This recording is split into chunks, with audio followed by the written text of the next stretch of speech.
Hi, my name is Nicole, and I have studied conflict resolution.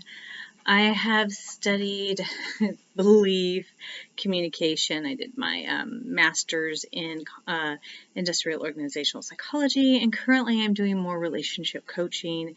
Please come visit my website at the Seven Candles. So today I want to talk about something fascinating that I was talking to with a professor at Portland State. I love Portland State University because they are very innovative and very green. I'm a real firm believer on innovation. And one of the things we were talking about was disabilities.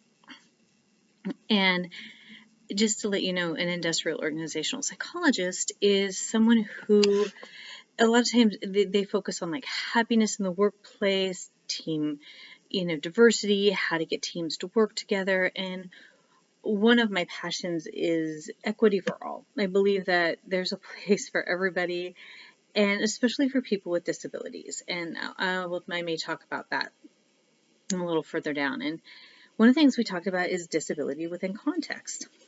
And when there's a lot of things going on around, unemployment and things like that. And I've been really thinking about it. It's not just disability within context around employment, like, capabilities and things like that.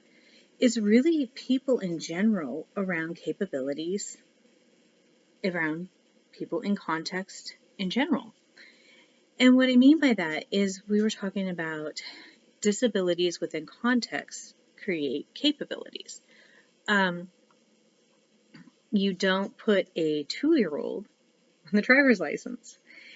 And it's basically the same thing in our world, and it's really looking at things from, it's another way of putting it, as perception.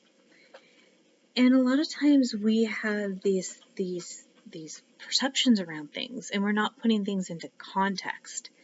And I really was with Dr. Bodner, very, very, he was fabulous to talk to, is we need to be putting each other within context and not putting things in the context of judgment. And that 2-year-old driving behind the wheel is a great example. When we say someone should be capable of doing what I'm doing, I know someone who is very successful. And, he's intelligent. My gosh, he was doing things in 2nd grade. He was reading Tolkien. Very, very, very, very, very smart person.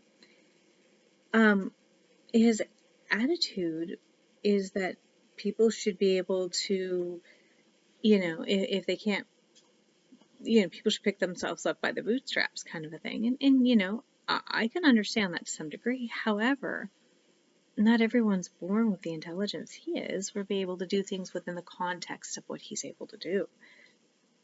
Not everyone's able to do things within the context of what I'm able to do.